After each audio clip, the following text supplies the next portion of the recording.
Olá, pessoal. Hoje a gente está aqui com um convidado muito especial, pastor Anderson. Obrigada, viu, por aceitar esse convite. Hoje a gente vai falar um pouquinho, né, sobre o posicionamento da igreja em relação à política, qual a influência da política quando ela é baseada nos princípios cristãos. E eu trouxe uma pessoa assim muito especial para falar sobre esse assunto. Então, eu queria um pouquinho que o senhor se apresentasse primeiro, falasse um pouquinho sobre quem você é, qual o ministério que o senhor atua, e depois a gente vai fazendo as perguntas. Amém, glória a Deus. Bom dia. Eu estou muito honrado pelo esse convite. Obrigado, Helry. A Helry é uma ovelha querida. Obrigada. Eu até 2 meses atrás tinha célula na minha casa, e ela participava da célula da minha casa. Essa célula foi transferida para a casa de um líder abençoado, mas ela é uma pessoa que caminha conosco. Eu sou pastor na Igreja Batista Atitude, sou pastor da Rede Verde e sou engenheiro, sou executivo, enfim, agora sou escritor, estou terminando de escrever meu livro e eu tenho certeza que esse bate-papo vai edificar muitas vidas e vai esclarecer muitas dúvidas também. Ah, muito bom, muito bom. Pastor, em relação às ideologias políticas, né, a gente vê muito assim, muito essa polarização esquerda, direita, né? Hoje, qual seria o seu posicionamento em relação às ideologias, em relação aos princípios e o porquê desse posicionamento? É verdade, hoje a gente está enfrentando um momento muito complicado no nosso país, né? Existe uma divisão clara. E eu penso que essa divisão é uma estratégia de Satanás. Porque quando ele divide, ele consegue realmente alcançar as mentes das pessoas que não estão fundamentadas na palavra de Deus. E nós acreditamos que a palavra de Deus, ela é a base da formação da sociedade. Os principais valores da sociedade, eles vêm das escrituras. Então, quando começa a fugir da escritura, a gente começa a ter uma sociedade de valores completamente invertidos.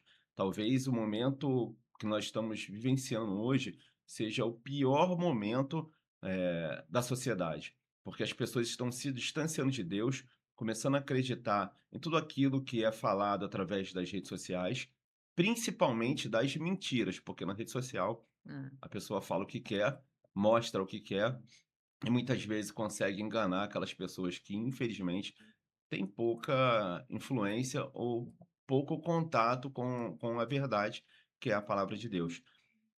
Eu acredito que a palavra de Deus é o filtro para que a gente possa tomar as nossas decisões e não se deixar levar por qualquer doutrina ou qualquer vento de doutrina que possa dividir o nosso pensamento.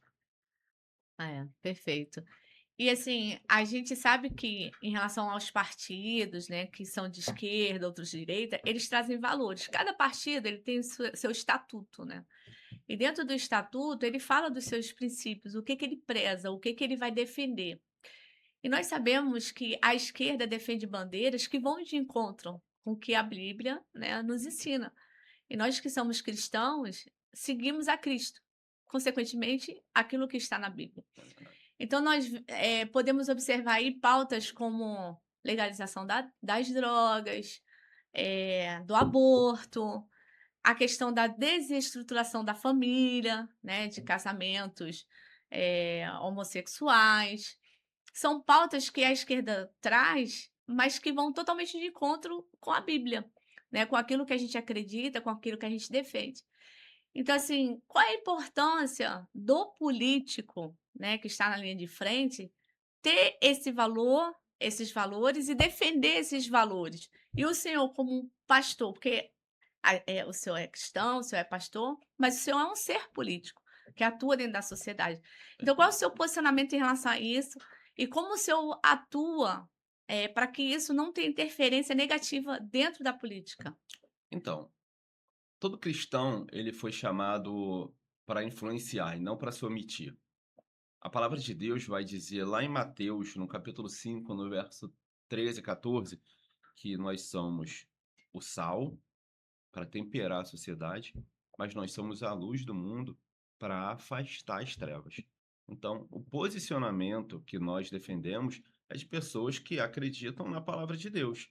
Sim. Se tem pessoas que não acreditam na palavra de Deus e defendem pautas que são contrárias à palavra de Deus, infelizmente elas estão indo em confronto com o que nós acreditamos. e a gente não consegue apoiar esse tipo de posicionamento. Nós amamos todas essas pessoas, Sim. nós oramos pelas essas pessoas. Nós queremos que essas pessoas tenham um encontro com Jesus, que elas possam acreditar na verdade. A palavra de Deus vai dizer, palavras: "E conhecereis a verdade, e a verdade vos libertará".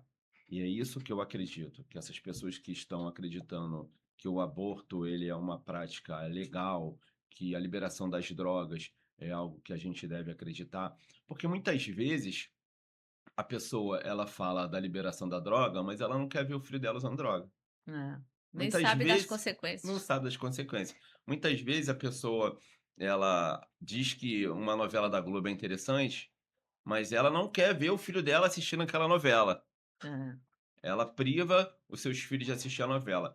Quer dizer, para os filhos dos outros serve qualquer coisa, para o meu filho não.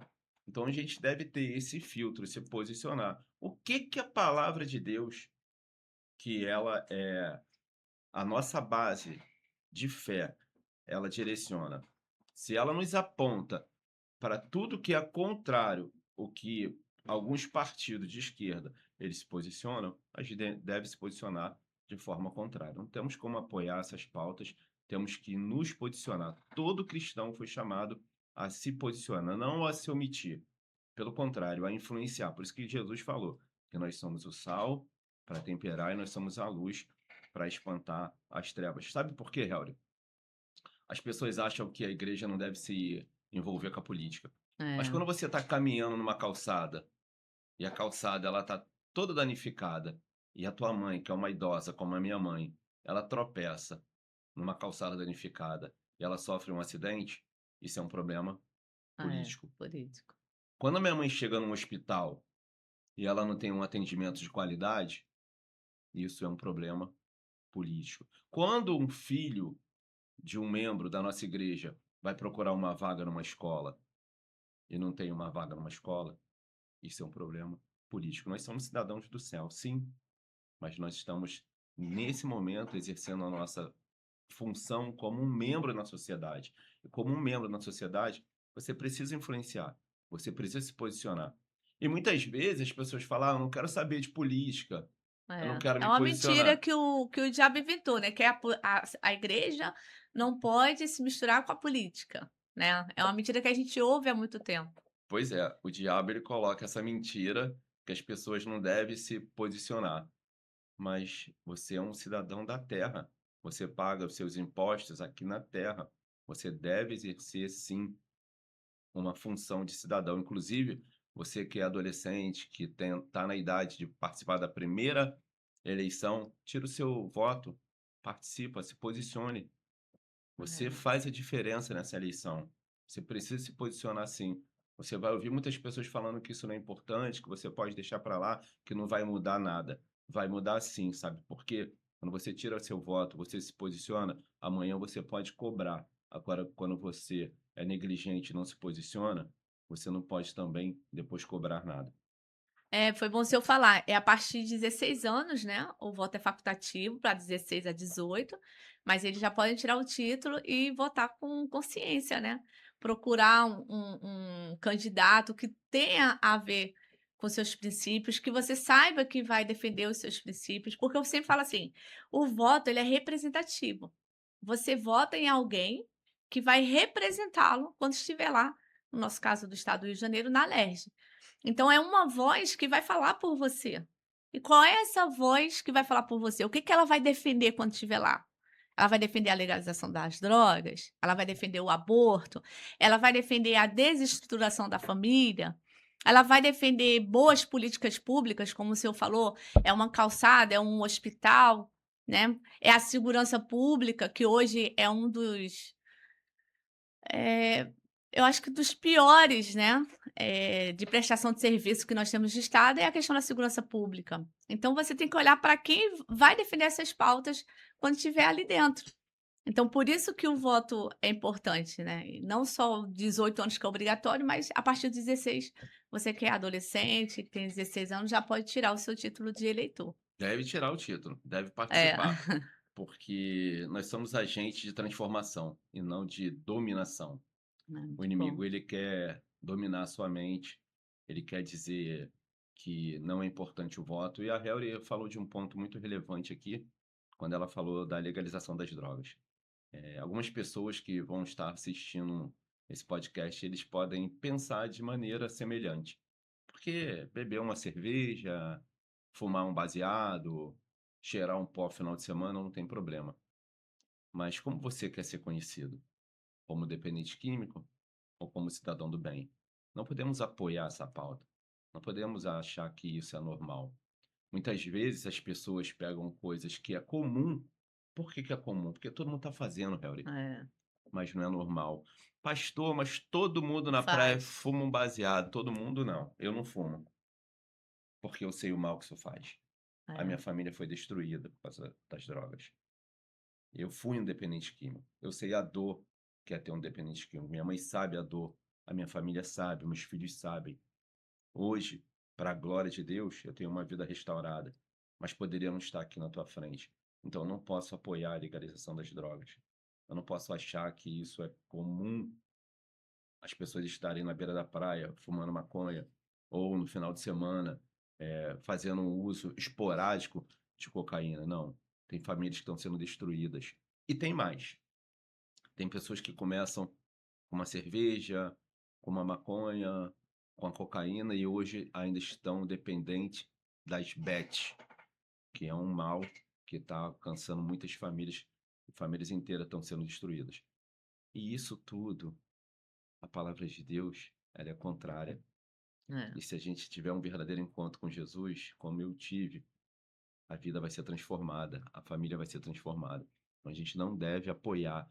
Muitos adolescentes, muitos jovens, querem se sentir parte do grupinho, Do pertencimento, né? pertencimento, e querem estar envolvidas e começam a fazer uso de da maconha, principalmente do álcool. Querido, não entra nessa, pode ser um caminho sem volta. Ah, foi muito bom você falar sobre isso, porque eu já ouvi parte do seu testemunho, né? E se o senhor não se incomodar, eu queria que o senhor falasse um pouquinho assim desse testemunho, como foi que Deus libertou o senhor das drogas, porque assim, é muito bom você ver o agir de Deus, né, a transformação de Deus, o que ele pode fazer na vida das pessoas. Mas quando isso vira testemunho, também serve testemunho para que outras pessoas não venham a fazer, não venham a passar, né. A gente não quer que outras pessoas passem pelo problema da droga, tenham a família destruída, se a gente tem um exemplo, que foi o senhor que passou por isso e sabe muito bem o mal que isso faz, né. Então, se o senhor puder contar um pouquinho aí sobre esse testemunho, como foi essa trajetória, como mudou essa trajetória, aí seria Claro. importante. O meu primeiro encontro com uma droga lícita foi o álcool. Eu nasci no berço evangélico, mas com 14 anos eu acabei me afastando por influência dos amiguinhos que me chamaram para uma festinha. E nessa festinha eles estavam bebendo cerveja e tinha algumas bebidas também alcoólicas destiladas. E naquele dia eu provei o álcool. Na semana seguinte, nós fomos numa festinha e passamos na porta de uma comunidade. Eu morava em Bangu. E eles pararam na porta da comunidade. Um dos jovens entrou dentro da comunidade, fez a compra de um papelote de cocaína. E naquele dia eles me mostraram como usava cocaína. Foi o primeiro encontro com a cocaína por influência dos amiguinhos. Cuidado, querido. As más influências corrompem os bons costumes. Você não precisa estar junto para fazer parte. Você pode estar junto para influenciar e não ser influenciado. E a partir daquele momento, a minha vida, ela era uma vida normal. Eu namorava a minha esposa, e fazia uso de forma esporádica aos finais de semana. Mas o meu caráter começou a ser distorcido, porque eu me afastei dos caminhos do Senhor com 19 anos. A minha esposa acabou descobrindo que eu tinha uma outra namorada. Eu namorava ela já há 5 anos, mas eu Aham. tinha uma outra namorada. Então já foi uma primeira decepção, uma traição. Caráter distorcido, mentira do inferno. Ela acabou se afastando, a gente ficou um tempo afastado e um dia, numa escolha de samba na quadra da Mocidade, eu encontrei com ela. Tava muito barulho, eu fiz um convite: "Ah, vamos lá fora, vamos conversar". A gente passou a noite num hotel na Barra da Tijuca. E naquela noite ela perdeu a virgindade, ela ficou grávida da minha filha, que é uma bênção, é uma médica. Te amo, minha filha, Bia. E aí ela ficou grávida da Bia, e ela falou: "Agora minha família vai ser restaurada. Agora eu vou morar com o Anderson". Só que o pai dela, que era militar, chamou a gente pra conversar e ele falou: "Ó, minha filha não pode casar, porque eu sou militar, quando eu morrer ela vai ter direito a uma pensão". Aham. E o inimigo botou aquilo na minha mente, eu jovem, eu trabalhava numa grande empresa, e tinha um bom salário, tinha um carro zero. Aí o diabo botou do outro lado assim, falou: "Cara, tu não pode casar". O pai dela falou: "Tu não pode casar, tu tem um monte de menina te dando mole, pra que que tu vai casar?". Aí A eu legalidade, né. ouvi aquela mentira de Satanás, fiquei 9 meses sem encontrar com a Laura. Ela passou a gravidez inteira. Eita, Naquele dia a gente conversou, eu falei que ia morar com ela, mas eu no saí dali, o inimigo botou essa mentira na minha mente. No dia do parto eu fui no hospital, eu levei presente pra ela, e ela falou: "Ai, agora ele vai voltar". E assim, a Laura sempre foi muito apaixonada por mim. Só que eu falei pra ela: "Eu vou graças a Deus, né. glória a Deus É por que ela isso, te amo, segurou meu um amor". tranco. E aí, eu assumi a Bia. Então eu tinha uma condição muito boa, ela fazia questão de comprar as melhores roupas pra Uhum. Bia, fralda, a gente fazia tudo do bom e do melhor pra Bia.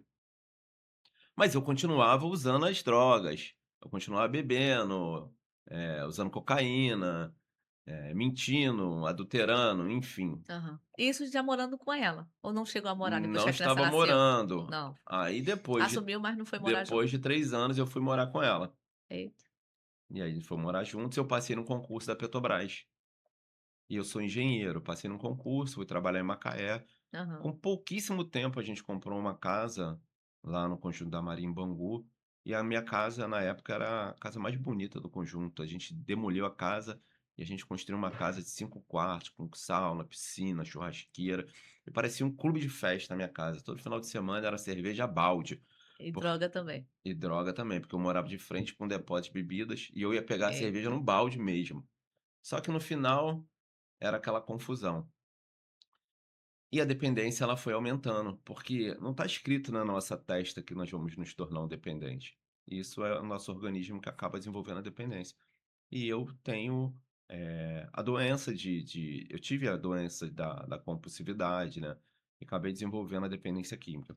Só um parêntese, e na sua cabeça passava assim: "Ah, eu vou conseguir parar a hora que eu quiser"? Uhum. Porque todo mundo fala sobre isso, né.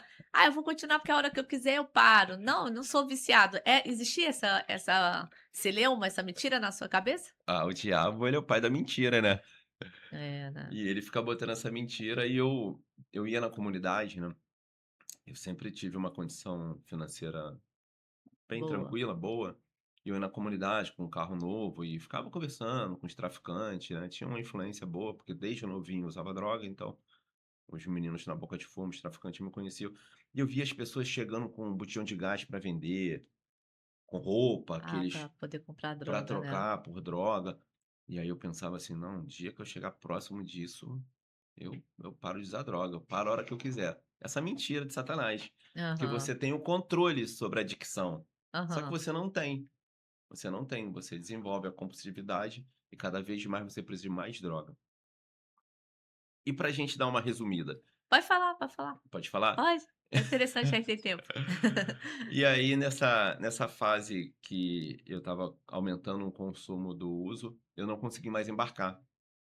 E a Petrobras mandava os assistentes sociais, a equipe de saúde na minha casa para me procurar, mas eu sempre estava na comunidade. Porque eu falei de jogo, né? Eu Aham. acabei me tornando dependente de maquininha caça-níquel. Eita, Pra você ter noção, eu ficava 15 dias de frente para uma máquina jogando direto. Eu consegui desenvolver a programação da máquina. Então, eita. assim, eu ganhava o bônus e eu pegava o dinheiro, eu cheirava tudo de cocaína. Porque eu ia falar, o dinheiro uma hora ia acabar, né. Pois Porque é, por mais que você tinha uma boa vamos condição, esse vamos dinheiro chegar ia lá, vamos chegar ia lá. acabar. A Laura começou a desconfiar que eu estava traindo ela novamente. E ela estava pedindo a Deus, a Laura era kardecista, tá, gente? Ah, é? Ela estava pedindo a Deus que ela pudesse pegar no Fraga para acabar de uma vez. E ela estava lavando umas roupas, ela foi e encontrou cocaína num par de meia. E ela me perguntou o que que era, eu tentei mentir, falar que não era meu. Só que as contas estavam atrasando já, as coisas estavam sumindo de dentro de casa, as coisas já estavam começando a ter uma mudando o cenário da minha casa. E aí um dia eu já estava numa condição financeira desfavorável, por quê? A Petrobras, ela tentou de algumas maneiras entender o que estava acontecendo e ela não conseguiu. E acabou me demitindo por abandono de emprego. Então, Eita. assim, a fonte de renda acabou. Então as dívidas já começaram a acumular. E eu comecei a tirar as coisas de casa para vender. Nessa época, ela ficou grávida do Bernardo, que é meu filho amado, inteligentíssimo, uma bênção. E aí, nessa época que ela ficou grávida do Bernardo, eu fui diagnosticado com HIV positivo. Ah, é? Não sabia não. Pois é. A médica da Petrobras ligou para ela e falou: ó, o seu marido, ele é soro positivo, você não vai poder amamentar seu filho. Ligou para ela no dia que ela estava indo para a maternidade Pra ganhar o para neném. ganhar o Bernardo. E Eita. foi mais um choque que ela sofreu, mais um trauma, mais uma decepção. Ela acabou amamentando o Bernardo, Amamentou? amamentou, ela bancou, e glória a Deus, o Bernardo não ficou contaminado e eu fui curado Amém. quando eu tive um encontro com Ah, glória a Jesus. Mas eu vou Deus. chegar lá no Vai chegar encontro. lá, tá. Mas só Ah, para que deixar benção. claro, para a gente não passar Tá. despercebido desse milagre também. E a gente estava numa condição financeira muito ruim, eu comecei a tirar as coisas de Mas só casa. rapidinho antes do seu prosseguir, foi diagnosticado mesmo Sim, sim, o HIV? foi, Foi mesmo? foi. Tem exames do Braust, do Sérgio Franco, que É, pra comprovam. ela também foi fácil, né. É, mais uma É. decepção. Ai, fala, desculpa. E aí, enfim, o eu comecei como eu tinha muito relacionamento na boca de fumo, eu pegava dinheiro na boca de fumo. E como eu não estava conseguindo mais pagar, eles foram uma vez lá em casa me cobrar. E eu não estava em casa, Jesus me preservou naquela noite. Foram 4 homens lá e a Laura atendeu, o Bernardo era recém-nascido e a Bia tinha 9 aninhos. E o pai dela falou assim: "Ó, eles vão vir aqui e vão matar todo mundo. É melhor você sair de casa".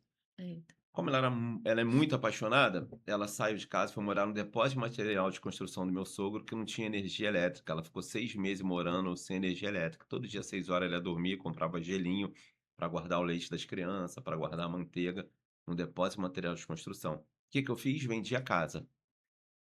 Pra Peguei pagar as dívidas. Vendi a casa para pagar as dívidas, cheirei o dinheiro todo, em 3 meses acabou o dinheiro. Uma casa que valia hoje R$ 1.000.000, eu vendi, assim, por uns 250.000, um Eita, quarto no valor. Metade dei para ela, a outra metade eu consumi tudo com droga. Fui a morar nas droga é uma ruas. desgraça, né. A As droga, pessoas acham que não, não, eu tenho legalização é controle. onda, tem controle, para quando quer, olha aí. E aí fui morar nas ruas. Um engenheiro, funcionário da Petrobras, com uma família que parecia uma família bem estruturada, mas aquela droga, quando eu era adolescente, que parecia onda, Acabou destruiu. sua vida. Destruiu a minha família, destruiu meus sonhos, destruiu a minha saúde, destruiu a minha vida financeira. E só me restava, no fundo do poço, elevar meus olhos para o monte, de onde vem meu socorro. Meu socorro vem do Senhor. Um dia, dormindo no banco de uma praça, numa noite fria, eu fiz uma fogueirinha embaixo de um banco de concreto na Praça da Guilherme da Silveira. A Laura, que não tinha recurso financeiro, foi passear no domingo pela manhã com as crianças na pracinha. Quando a Bia subiu no escorrego, ela olhou para baixo e ela falou: aquele é meu pai. Era um mendigo que estava deitado no banco, coberto com um papelão. E quando eu me levantei, espreguicei, ela veio correndo, me abraçou. E naquele dia, ela foi usada por Jesus, mesmo não tendo um encontro com Jesus. E me falou coisas: você é um engenheiro, você é uma pessoa inteligente, o que você está fazendo aí? Você está acabando com a tua vida. Para você ter uma noção, eu pesava 56 quilos, eu era muito magro, eu não comia. Você ficou quanto tempo na rua? Fiquei praticamente 1 ano na rua. E E fu- como e fu- mas não tinha mais dinheiro para consumir, aí o que que você fazia? eu era dependente de jogos, eu Ah, gerava o dinheiro no jogo no e jogo e consumia. consumia. Gerava dinheiro no Misericórdia. jogo e consumia. Ela me levou para um casa de recuperação. Quando eu cheguei lá, como na ilustração do filho pródigo, o pai estava lá, ele já me abraçou, falou: "Estava te esperando, filho. Ainda bem que você voltou". E a minha libertação foi instantânea. Quando eu É, cheguei o senhor lá falou isso, eu até perguntei naquele dia que o senhor me falou, né, quando eu cheguei lá, tive um encontro eu com achei isso Jesus, eu senti tremendo. algo diferente, um abraço do pai. E naquele dia a minha vida ela começou a ser transformada. Eu passei os 9 meses na casa de recuperação, eu fiz curso sobre dependência química, eu sempre gostei muito de estudar. Fui conhecer essa doença, fui conhecer os sintomas, as causas, como as famílias devem reagir para poder ajudar outras famílias hoje, graças a Deus, a gente tem a oportunidade de ajudar.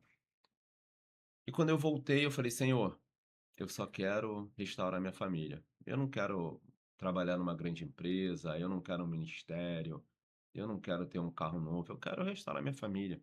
Aham. Porque eu fui criado dentro de uma família com princípios, Mais estruturado, né. estruturado. Os meus pais fundaram a Igreja Batista do Catiri, Ah, é? então até os 14 anos eu caminhei com Jesus. A semente estava lá dentro de mim. E Jesus, ele me permitiu. Não foi fácil, o que eu estou falando aqui foi um processo. A partir da minha transformação, o Bernardo, ele era muito novinho, ele tinha 2 aninhos, ele começou a caminhar comigo, então meu filho, ele caminha com Jesus até hoje, meu filho é Ele uma é uma benção. benção, é. Meu É filho é líder, né, meu de filho é célula pastor, ele é supervisor, ele é jovem. staff da É. da da pastora Mariana na nossa igreja, né. Ele desenvolveu um aplicativo sensacional, Ah, é? desenvolveu um aplicativo para a base, né, o Ministério de Ah, que Adolescentes, que bom. vai subir para o aplicativo da igreja. Ontem, numa reunião, ele apresentou esse aplicativo. Ele é inteligentíssimo, uma bênção, ele caminha com Jesus, tem experiência com Amém. Jesus profunda. Só que a Laura e a Bia, elas caminhavam no centro kardecista. E aí era uma batalha muito grande, porque eu ia com a minha mãe para uma Assembleia de Deus, quando eu voltei eu fui caminhar numa Assembleia de Deus, e depois ela, no outro dia, ela falou: "Me leva para o centro". A gente não tinha restaurado nosso relacionamento, mas eu andava com ela. Aham. E eu pedi ao Senhor para poder restaurar. Só que eu precisava também me retratar com muita gente. O meu sogro, ele sofreu muito com todo esse processo. Ah, imagino. É a filha, Aí, né, passar por tudo isso. pois é, eu não podia nem entrar na rua que ele morava, que ele não permitia. Ele era militar, aquele militar durão. E eu respeitava, aprendi a respeitar as pessoas, né? Eu tive uma vida transformada e aprendi a valorizar muito a decisão das pessoas. E um dia eu estava caminhando na rua, o Espírito Santo falou assim: "Vai lá agora e pede perdão para ele". Aí eu falei: "Quê? Quê? Sem chance. Ele vai me expulsar daqui dessa rua". Mas quando é de Deus, as coisas É. acontecem. Eu fui lá pedir perdão para ele, e ele aceitou e falou: "Eu tenho visto a sua caminhada, eu vejo que você vem aqui na rua, você nem entra na rua porque você me respeita. A partir de hoje, você pode frequentar a casa que a sua esposa e seus filhos estão morando". Porque a Laura estava morando naquela casa que eu falei que era um Ah, depósito o de material de depósito, é. construção, ela deu uma reformadinha e estava morando nessa casa. E a gente eu comecei a frequentar a casa, mas sem me relacionar com ela, mas cuidando das crianças, orando para Aham. que Deus me desse uma oportunidade, e a gente restaurou nosso relacionamento. Amém. Começamos a caminhar juntos, né, eh, só que ela continuava indo para o centro. Na quarta-feira eu ia para Quarta da Vitória, e na quinta Ela ia ela: para o centro. "Vamos me levar para o centro". Eu chegava na porta do centro, falei: "Em nome de Jesus, eu tenho orado para que o Senhor possa alcançar essas vidas, que haja cura, que haja libertação nesse lugar, que isso possa ser uma porta aberta para muitas vidas conhecer Jesus". E o E senhor entrava? Ou só ficava na orava do lado de porta, fora? lá de fora, na porta, eu ficava na porta com o Bernardo, ela entrava com a Bia. Eita. Só que estava incomodando ela, né. É. Começou a confrontar, confrontar. E eu falava: "Gente, se o kardecismo for uma verdade, todo mundo vai reencarnar. Mas se ele Aham. for uma mentira, você está caminhando a passos largos para o inferno. É. Conhecereis a verdade vai te libertar". E ela, cansada de ouvir isso, que se o kardecismo for uma verdade, todo mundo reencarna, e se for uma mentira, ela está caminhando para o inferno, ela foi no centro do Frei Luiz, aqui em Jacarepaguá, e ela conversou com uma irmã lá que ouviu todo esse testemunho e Uhum. falou para ela assim: "Se você não quer que seu casamento acabe de novo, você tem que caminhar com ele onde ele está, porque o Deus que fez isso na vida dele realmente é poderoso". Então Deus Glória a usou uma irmã lá Deus. no centro para que ela pudesse caminhar com Jesus. Aí ela veio: "Tem culto hoje, Anderson?" Aí eu falei: "Não tem não, mas eu vou achar uma igreja pra te levar". E nós fomos Muito para uma bom. igreja, ela começou caminhando na igreja, eu era professor da escola bíblica dominical na época, usei uma estratégia de chamá-la para me ajudar a dar aula para as crianças, e assim eu fui evangelizando ela. E a gente ficou caminhando nessa igreja durante algum tempo, só que chegou um período, meus filhos não estavam mais conectados com a liderança da igreja. Aham. É um homem de Deus, esse pastor dessa igreja, mas ele tem uma postura que ou você ama o pastor, Ou você odeia? ou você odeia esse pastor. Tipo o meu ex-pastor. Ex-pastor não existe, né? O Algumas pastor Marcos pessoas Gregório. Amo de algumas paixão. pessoas devem conhecer pelo estilo dele. Enfim, eu já era líder de ministério de evangelismo, já era obreiro lá, estava fazendo um curso de desenvolvimento ministerial nessa igreja, Aham. que era uma capacitação para se tornar um pastor lá.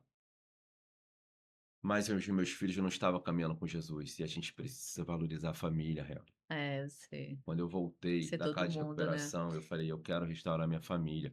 E quando eu vi que meus filhos não estavam mais caminhando com Jesus, eu falei: "Eu preciso encontrar um lugar para que meus filhos estejam conectados, porque não adianta eu estar caminhando com Jesus e a minha família tá Tá. perdida". É.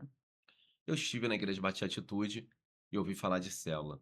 Meus filhos foram para uma célula, se encontraram numa célula. Eu pedi a bênção do pastor dessa igreja e eu vim para a Isso é igreja muito Bati importante. Atitude. Porque você foi debaixo da bênção, né? Não debaixo da A rebeldia. gente tem um seminário na nossa igreja, Seminário Querigma, e eu, assim que cheguei, comecei a fazer o Seminário Querigma.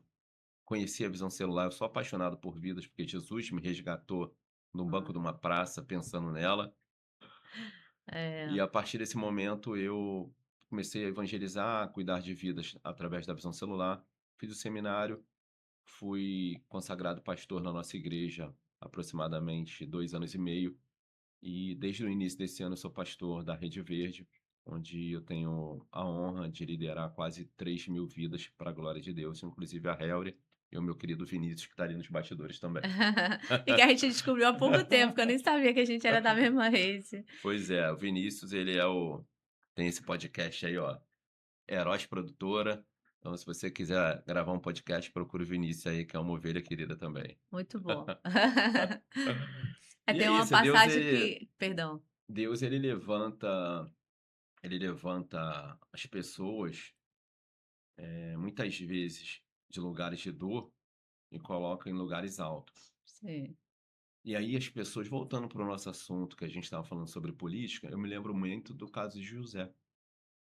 José, ele Ah, foi levantado como o homem mais influente no Egito, meu governador, né? a governador do Egito. Será que não tem nada a ver com política? Governador? É, Você que acha que não deve se envolver com a política, a religião e a política não tem nada a ver? é, Essa palavra te remete a alguma coisa? Governador do Egito? é. E foi um homem íntegro, um homem reto, um homem que estava no Egito, mas não se contaminou com o Egito, um homem que, através da sua postura, da sua lealdade, da sua honra, da sua dignidade, foi reconhecido como um governador por tudo que ele passou, todo o processo de José. Ele foi vendido, ele foi para a cova, ele foi escravo, ele foi acusado injustamente de adultério, mas Uhum. permaneceu íntegro e chegou no lugar de destaque. Então Deus tira as pessoas de um banco de uma praça e coloca no lugar de destaque, no palácio. Ah, glória a Deus. Deus pode tirar você do momento de dor, mas você deve acreditar Você em Deus. falou de José, o pastor, e um dos meus questionamentos em relação à política, Deus falou muito comigo em relação a José. Por quê? Eu sempre fui muito o ame ou me odeie, o 0 ou 80, né? Sempre fui muito assim. E eu tinha essa dificuldade, porque a política, ela muitas das vezes você tem que ter um jogo cintura, maleável em algumas situações para que as coisas funcionem. Não é ceder princípios nem abrir mão deles. Mas você tem que ter esse jogo de cintura para a política caminhar. E quando Deus começou a falar comigo: "Ó, vou te lançar na política.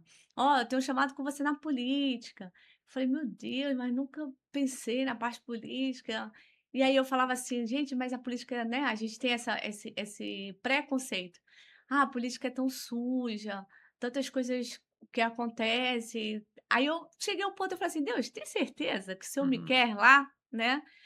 Porque assim, eh e a integridade, né, a honestidade, assim, são meus valores, eu não posso abrir mão disso. E teve um dia que Deus falou assim para mim. Aí eu falei: "Será possível?", né, porque eu sempre ouvia, pastor, assim, eu fui PM, né, aí os outros falavam assim: "Reane, Quando você for PM, você vai ver, você vai se Hum, corromper. Você fala isso agora, porque você não é. Fui para PM, não me corrompi. Vou para a polícia penal. Harry, quando você for policial penal, você vai ver, o preso vai te obrigar, você sempre essa história, vai te obrigar, você se corromper, você vai ter que levar, senão você vai morrer. Nunca me corrompi. Então eu falo assim, que você é o que você é, independente do lugar que você esteja. Você pode ser presidente da república, mas se você tiver os seus valores e caráter firmados em Cristo, não é na carne não, em Cristo, você vai exercer aquilo que Cristo te chamou para fazer. E aí eu falei assim: "Deus, mas na política o senhor me quer lá e tal", e eu fiz esse questionamento, aí sabe o que que Deus falou? "Vamos para a Bíblia". Eu levantei José. José foi governador e continuou íntegro. Eu levantei Davi.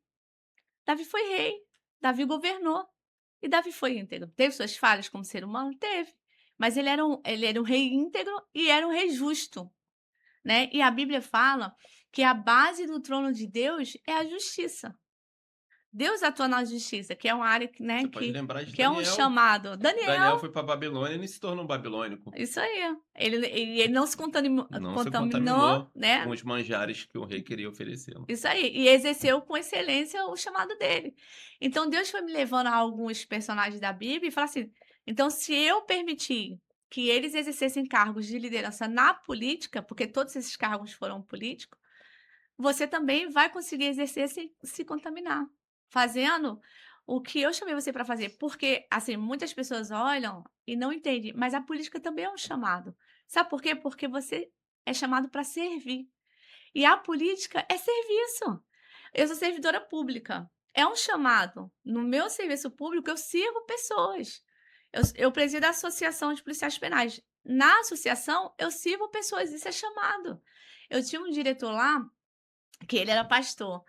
E ele tinha esse conflito demais com Deus, porque ele tinha muita atribuição na igreja. E eu cobrava muito dele ali dentro da associação. Eu falava, mas, pastor Nilton é meu amigo, amo de paixão.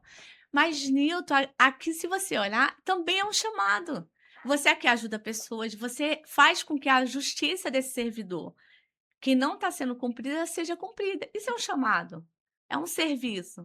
Então, voltando para a política também é um serviço, também é um chamado. Real, e quem carrega valores do reino, essa pessoa, ela entra na política não para se servir, Isso aí.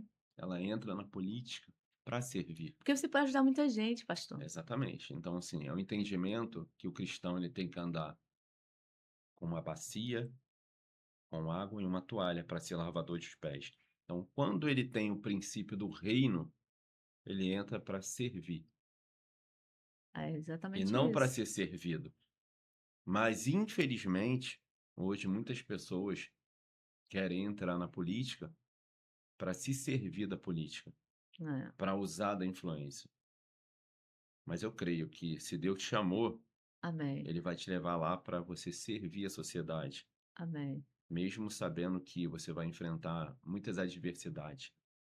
Mas eu creio que quando Deus chama, ele capacita, ele pavimenta a estrada, É, ele dá a direção, ele dá a amém. estrutura para suportar, e as portas do inferno não podem prevalecer. Contra Se a é um chamado de igreja. Deus, quem pode impedir? É, Lucas, no capítulo 1, no verso 37, vai dizer, né, que nada pode impedir o agir de Deus.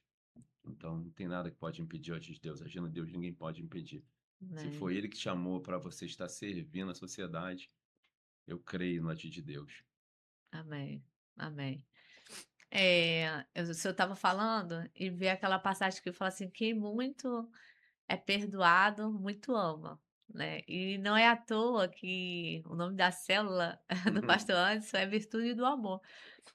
Quando eu cheguei na célula do pastor Anderson, eu já tinha vindo de 2 ou 3 células que não deu muito certo. E eu fiquei um ano, eu falei isso quando eu cheguei, né, eu fiquei um ano sem ir a nenhuma célula. E aí chegou um ponto que eu falei assim com meu esposo, eu falei assim: "Amor, ou a gente entra para uma célula, ou a gente sai da igreja". Aí ele: "Ah, por quê?" Eu falei assim: "Porque é uma visão do líder da igreja.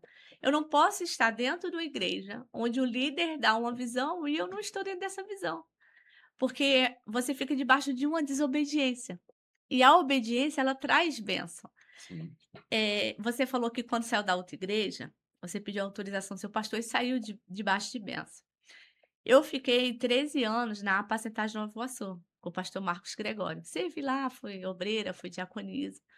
É uma igreja que eu amo muito, muito, muito. Só que eu me mudei para o Recreio. E eu falei assim: "Meu Deus Deus", é bom o tempo todo, hein. não é? Tirou de Lodebar. É, de Lodebar ao Não, Chieta, gente, pessoal de morava em Nova Iguaçu Chieta. é benção, a gente tem uma igreja abençoada lá em Nova Iguaçu. A É. gente ama o povo de Nova Iguaçu, tá, gente? E aí eu fiquei 13 anos nessa igreja, né. Lá, assim, eu me converti, eu cresci no ministério, lá eu me formei, lá eu casei. Então, assim, o pastor Marcos é uma benção, assim, é um homem de Deus, profeta, amo demais. Só que o pastor Marcos tem uma agenda muito cheia. E aí eu queria sair debaixo da bênção, porque se tem um dos princípios que ele muito me ensinou, era você ser obediente ao teu líder, né, para que você plante isso e você venha colher isso no seu ministério, Com porque certeza. quem planta rebeldia vai colher rebeldia, e isso é muito firme Não vos nele, é enganeis, muito né. cravado Tudo nele. que o homem semear, ele vai colher, né. Isso aí. Princípio da honra, né. É, da honra, isso mesmo, de honrar o teu pastor, o teu líder. E aí ele não tinha agenda, sempre que eu ligava para marcar ele não tinha. E eu fiquei, pastor, 1 ano, recreio, Apacentar Nova Iguaçu, recreio, Apacentar Nova Iguaçu. Eu falei: "Eu não vou sair daqui enquanto ele não me der a bênção para eu poder ir para outra igreja no recreio". E aí, um belo dia eu falei assim: "Ai, pastor Nivaldo, a gente não vai conseguir a agenda com o pastor Marco, vamos fazer o seguinte, depois do culto, pede para eu falar com ele". O pastor Nivaldo também é um querido, amado, foi meu padrinho de casamento, aí falou com ele. E aí no final do culto eu pedi a bênção para poder vir para a igreja no recreio. Então eu só saí da igreja depois de 1 ano, quando ele falou assim: "Não, eu te abençoo, você está liberada". Porque é a bênção do envio, né. Você está sob uma autoridade espiritual que as pessoas não levam muito a sério a questão da autoridade Sim. espiritual que está sobre você. E aí eu vim para cá e lembrei quando o senhor falou dessa questão da autoridade espiritual.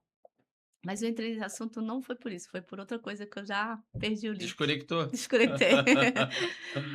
Ah, tá, lembrei. A célula. Aí eu falei para o Adalto, falei assim: "Amor, ou a gente fica numa célula, ou a gente sai da igreja, porque eu não vou ficar debaixo de rebeldia". O pastor Josué fala o tempo todo de célula, cada domingo ele fala de célula. Como que eu vou estar na igreja e não estar na célula? E aí eu fui, fiz um gabinete com a pastora Valéria, e a pastora Valéria falou assim: "Já sei, pastor Anderson". Hum. Aí ela me enviou para lá. E aí eu Deixa e eu é mandar um beijo pra pastora pode Valéria, minha mandar. mãezinha. Beijo. Manda. E aí a pastora Valéria me indicou o pastor, falou assim: "Ah, tem tudo a ver com o seu perfil, com o que você falou e tal". E aí quando eu cheguei, gente, na célula pastor Anderson, era uma célula para casal, homem e mulher, tinha a célula de adolescente, que é a do Bernardo, e ainda tinha a célula de criança, ou seja, era o combo Então completo. perfeito, né. Aí eu falei: "Pronto, me achei aqui". E aí, desde lá, nunca mais saí da célula, é uma bênção. Hoje eu entendo o porquê que o pastor José insiste tanto na questão de célula, porque realmente é uma bênção, né, é como você está ali em comunhão, você divide aprendizado e é muito abençoador essa visão. A gente rejeita porque não conhece, mas quando você passa a conhecer, você entende a finalidade e a importância. E assim, eh, eu tinha que deixar registrado aqui, que a sua casa é canal de bênção. Ah, Amém. tá, e uma outra observação que eu não posso deixar de falar, que o pastor Anderson é muito desapegado. Gente, ele é muito desprendido. A Manuzia é atípica, né, ter síndrome de Down. Gente, a Manuzia vai para um lado, vai para o outro, fica debaixo da mesa, suja sofá e eles não estão nem aí. Eu falei assim: "Gente, eu não vou encontrar nunca outra célula dessa forma". Porque é tanto amor, assim, eles abraçam com tanto amor mesmo, Mas a né. retribuição ao amor que ela tem por mim. Onde Ela ela me é encontra, ela, é, Sarinha, elas vêm, me abraça, me beija, ela é uma bênção, gente. E a é, gente acolhe todo mundo. Glória a Deus pela vida das tuas filhas, teus filhos, né. pela sua também. É isso. E aí, voltando à questão, sempre eu falo da Manu, me emociona. Até uma vez eu mandei um áudio seu, né, fiquei É. chorando. Falei: "Ai, Manu, não posso falar da Manu que eu Então, choro. Falar da Manu eu choro". o que que a gente tem que, com relação a esse tema que você levantou, né, do princípio da honra, né, da obediência, eu louvo a Deus, né, porque você sempre procura estar me honrando todas as vezes que eu te aciono para alguma coisa, você tem um coração disponível, tem um Amém. coração ensinável também. Isso é muito relevante e Deus preparando esse caminho aí para você, nessa direção que você tá seguindo, eu creio que você deve entender que o poder o poder é uma ferramenta para você promover o cuidado, o acolhimento, tudo aquilo que a gente vive na célula, você vai poder, tendo um cargo público, né, uma condição de você também acolher, de você cuidar, É, principalmente, assim, famílias atípicas. Ontem a gente ia ter um encontro de famílias atípicas na nossa é, igreja. Eu cancelou, né? tinha uma palavra para estar compartilhando, sim, mas a gente entende, é um propósito de Deus, mas eu entendo que você sabe a dor de uma família atípica. É, E talvez você que tem um filho atípico, você tenha uma pessoa aqui que sente a tua dor, que passa pela mesma situação, pelo mesmo processo. E essa pessoa pode te representar. Deus está hum, levantando a Helry aqui amém. como uma candidata que vai te representar lá. Qual é a tua dificuldade? Qual é a área que mais você precisa de uma resposta e você não tem voz? A Helry pode ser essa voz. Deus pode estar levantando a Helry para ser a tua voz lá. Quantas famílias sofrem preconceito? Quantas É, vezes seu filho chegou num ambiente e as pessoas não entendem que seu filho é uma criança precisa de um cuidado diferenciado? Essa querida irmã aqui, ó, ela passa pela mesma situação. Ela falou que ela veio de duas celas, onde as pessoas não entendiam. é, E eu entendi que tudo que Deus coloca nas minhas mãos é para abençoar outras vidas. Então, o sofá não pode ser mais importante que uma vida real. Uma é, mesa não pode ser mais importante que uma vida. Então, assim, quando chega uma família, independente da condição daquela família, eu vou abraçar, eu vou acolher. E eu louvo a Deus que, assim, isso é uma marca que ficou no teu coração. E como você tem essa dor, se Deus te colocar onde você tem sonhado, você tem buscado, eu tenho certeza que você vai olhar para essas pessoas com o mesmo olhar que um dia alguém olhou para você.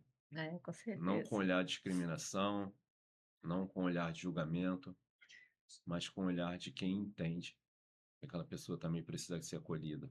É, Eu ouvi um testemunho de uma família típica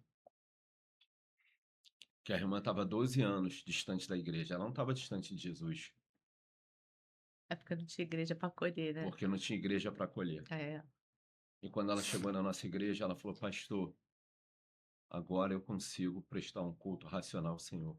Eu nunca tive afastada de Jesus, mas não tinha ninguém para acolher.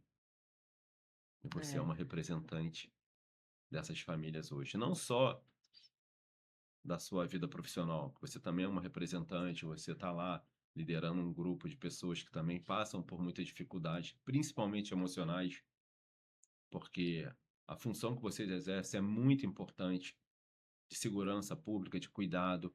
é. É tão esquecida, nossa É, categoria é tão esquecida. é tão esquecido, você está lá representando esse grupo, mas eu acredito que você pode representar, ser voz de dois grupos. Desse grupo, que hoje você já é uma liderança, mas você pode se tornar uma liderança também das famílias atípicas, que precisam de um cuidado diferenciado, como a sua família precisa também. Amém. A igreja, pastor, a IBA, a gente chegou lá e permaneceu por causa desse acolhimento da inclusão, né, por causa da Manu. Na época da pandemia, o Adalto tinha ficado desempregado, e aí ele fez Uber.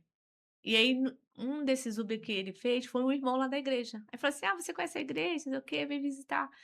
E aí como a gente estava 1 ano só vendo culto online, a gente foi lá ver o presencial, o culto de 11 horas. E aí, pronto, foi amor à primeira vista. Assim, a forma como abraçou a Manu e a Manu se achou ali.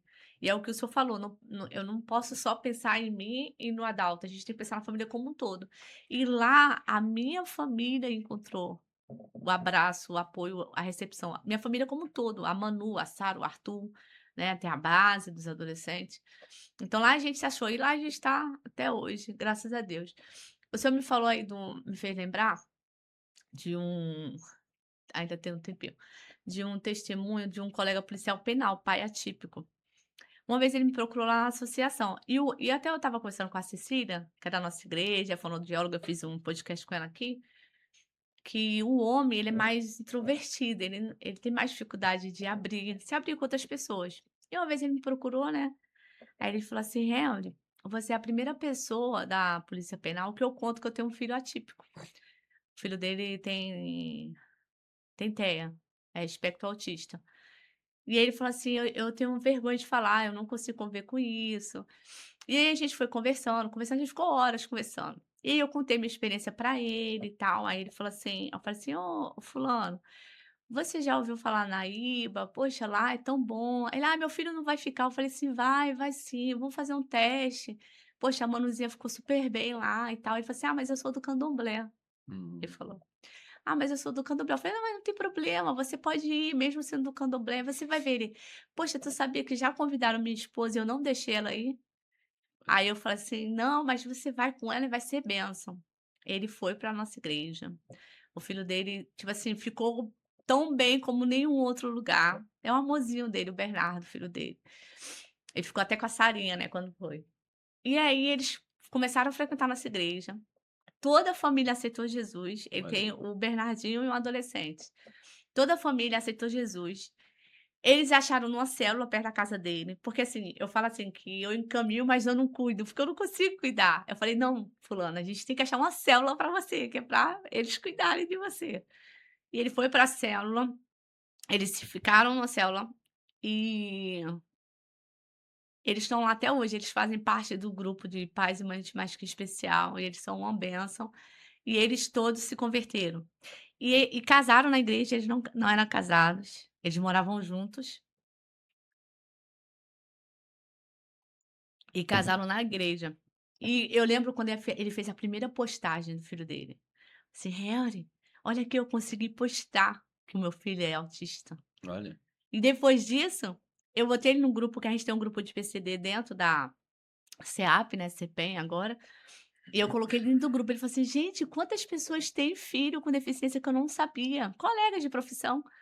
E aí depois disso ele fala do filho dele, tira foto com o filho dele, todo mundo sabe que o filho dele então assim, ele passou por um processo de aceitação, e aceitou que o filho dele tem o diagnóstico, e hoje ele trata o filho dele, né, e rompeu essa bolha, mas o mais importante é que ele encontrou Jesus.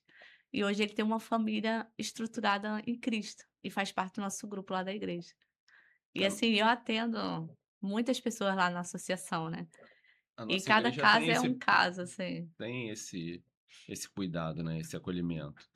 É o diferencial. Quando eu cheguei na Atitude também, da forma como eu fui acolhido na célula fez a diferença na minha Faz vida. diferença. E você foi chamada, assim, para cuidar de vidas. Eu Você amo. você foi chamada para cuidar de vidas, então eu tenho certeza que Deus ele tá te levantando aí para um novo tempo, para cuidado, para dar direção, para aconselhar. Você já faz um trabalho tão lindo lá em Bangu, Que lá, vai virar célula. que vai virar uma Já era o célula lá. devocional, vai virar célula. A partir da semana que vem a gente vai estar junto aí, ó. É, Você que trabalha com a Harry aí, você vai me encontrar aí algumas vezes aí, é. para compartilhar uma palavra de Deus com vocês.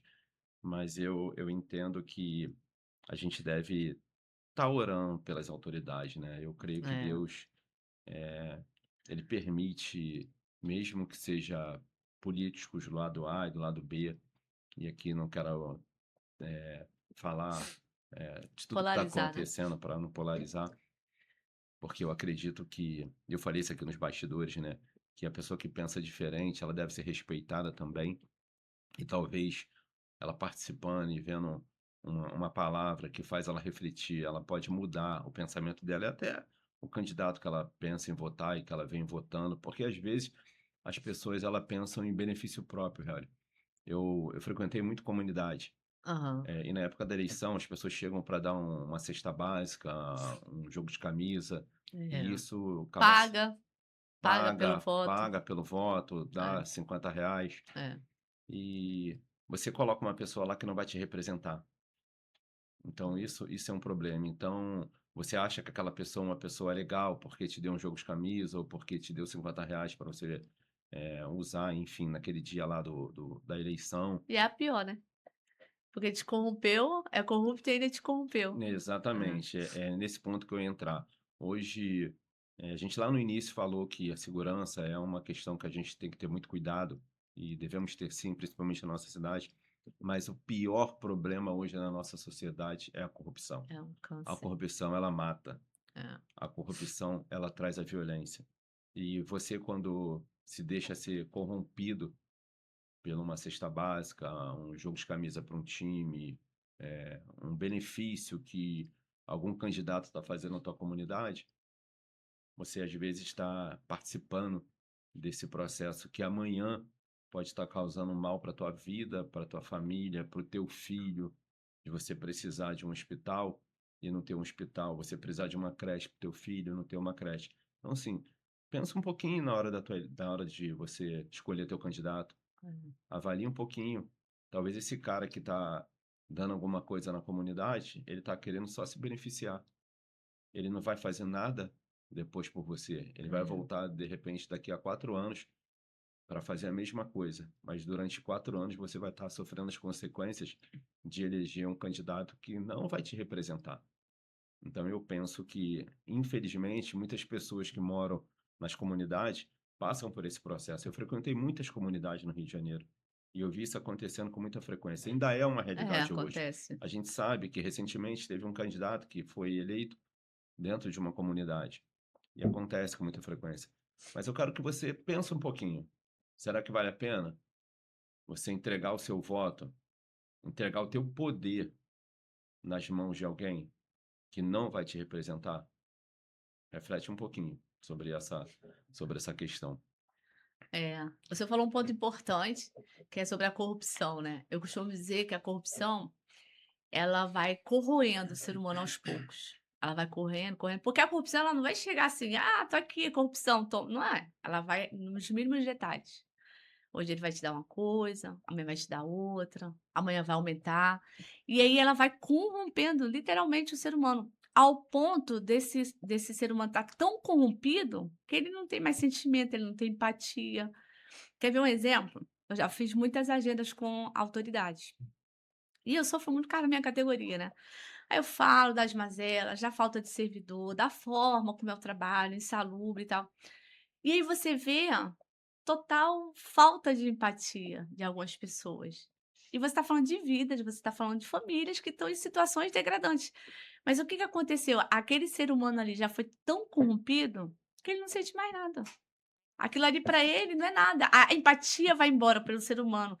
E eu falo também, né, que essa questão da corrupção, toda vez que a corrupção entra, ela tira a justiça.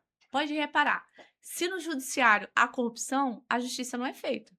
Porque se aquele juiz ele passa a ser parcial e ele é corrompido, ele não vai fazer a justiça. Se você tem um setor público que ele é corrompido, ali não vai fazer justiça. Se você tem um setor de escola, segurança pública, onde você há um desvio de verba que você poderia estar aplicando naquele setor, no servidor, não vai ser feito porque foi corrompido. E uma vez eu escutei de uma pessoa o seguinte, que o oposto da justiça não é a injustiça, é a corrupção. Que a corrupção ela tira de verdade toda a Você justiça que me tem que ser fez feita. lembrar uma ilustração no Império Romano. Tinha uma sentença que um assassino, ele era obrigado a carregar o corpo da pessoa que ele matou, amarrada no corpo dele. E aquela carne ia apodrecendo a pessoa que estava viva, e a pessoa que estava viva, que é o assassino, Uhum. ele acabava morrendo também, porque aquele corpo apodrecia junto ao corpo dele. É, E isso se assemelha à corrupção. A pessoa para de olhar para o outro com empatia, ela começa a morrer por dentro, ela começa a apodrecer, é, porque ela só olha para o dinheiro. O dinheiro é mais importante do que qualquer coisa, do que o caráter, do que o valor, do que a dignidade, do que as famílias. é. E, infelizmente, a gente está passando por um momento desse, mas eu creio que Deus está levantando, a partir dessa eleição, Eu também creio nisso. eu creio que Deus está levantando pessoas que vão fazer a diferença na sociedade. Nós vamos viver um movimento diferente a partir dessa eleição. Essa eleição vai ser marcada não pelos candidatos que vão ser eleitos, mas pelo marco no mundo espiritual, Eu creio onde Deus nisso. vai determinar um novo tempo para a nossa sociedade. Feliz é a nação cujo Deus é o Senhor. Ah, E Deus é o Senhor do Brasil. amém. E tem um povo que ora, tem um povo que clama, tem um povo que não tem só empatia pelas pessoas, tem um povo que tem compaixão. Eu sinto a tua dor, eu sinto a dor daquela família, É, eu sinto a dor daquele dependente químico, eu sinto a dor daquele irmão que não tenha nem onde morar, que não tem um prato de comida. porque as É, pessoas estão pegando um dinheiro que deveriam estar aplicando na vida nessas dessas vidas, pessoas é. e tá usando em benefício próprio. Corrupção, roubalheira, mas Deus está marcando um novo tempo, Eu creio muito um nisso, novo muito tempo. nisso. A É nossa nisso que eu creio. sociedade, ela vai viver um novo tempo, É, porque tem um povo que não se dobrou a outros deuses. amém. A gente não se dobrou a outros deuses. É um povo que não confia nos carros, não confia no cavalo, não Cavaleiros, confia no é. político, não confia na conta bancária. A nossa confiança está no Senhor. Amém. Por isso que nós cremos um novo tempo para a política, para a sociedade, para as famílias brasileiras. Eu creio no novo tempo. Por isso que Deus está levantando candidatos que acreditam numa transformação da sociedade, como você. Amém. Eu creio muito nisso. E eu creio que também que Deus vai fazer uma limpa. Eu falo com Deus, eu falo assim: "Deus, do jeito que tá é muito difícil entrar. Faz uma limpa", né. A gente precisa fazer uma limpa no nosso país, desde lá de cima até aqui embaixo, porque a corrupção é o que eu falo que é um câncer, né. Ela se espalhou por todo o sistema brasileiro, em todas as esferas, em todas as esferas, desde a educação, saúde, segurança pública, de lá de cima até lá embaixo. E aí eu falo quando eu oro, eu falo com o Senhor, eu falo: "Senhor, faz uma limpa, A sociedade acabou tomando arranca". forma, Helry. Em Romanos, o apóstolo Paulo vai falar para a gente não tomar forma do mundo, mas a sociedade acabou tomando forma do mundo, Amém. infelizmente. Mas está acontecendo um movimento no mundo espiritual de transformação. A sociedade hoje é o reflexo. Os políticos são reflexo da sociedade. É porque a sociedade coloca lá, né. Pois é, coloca lá, elege, É, se deixa se corromper, é. né? Então, assim, é um reflexo. Mas está chegando um novo tempo. Amém. Está chegando um novo tempo, eu creio. Muito bom. Você queria acrescentar alguma coisa, falar mais alguma coisa que passou despercebido? Daqui a pouco a gente está encerrando, mas Ah, você pode falar aí eu alguma tenho coisa. um texto que eu separei aqui de Esther, Ah, e eu querido. queria Pode deixar esse falar, texto para você, Esther, no pode falar. capítulo 4, verso 14. A pergunta que Esther fez, ela continua ecoando até hoje. Uma pergunta que Esther fez, Esther capítulo 4, verso 14. Quem sabe se não foi para um tempo como este Que eu fui levar. que você chegou até aqui? Quem sabe se não foi com um tempo como esse que você chegou até aqui? É uma pergunta Amém. de Esther. Quem sabe se não foi para esse tempo que Deus te levantou? Eis-me aqui. Amém. Amém. Obrigada, viu, pastor Anderson. Eu Foi quero. ótimo. Assim, amei, amei. Espero que vocês assistam ao podcast todo, se inscrevam no canal, né, para acompanhar os outros. Mas assim, foi benção. Toda honra, toda glória é dele. Seja dado ao Muito Senhor. bom. Pense bem na hora de votar, porque Jesus, ele é o caminho, é a verdade e é a vida. Que Deus te abençoe. Amém.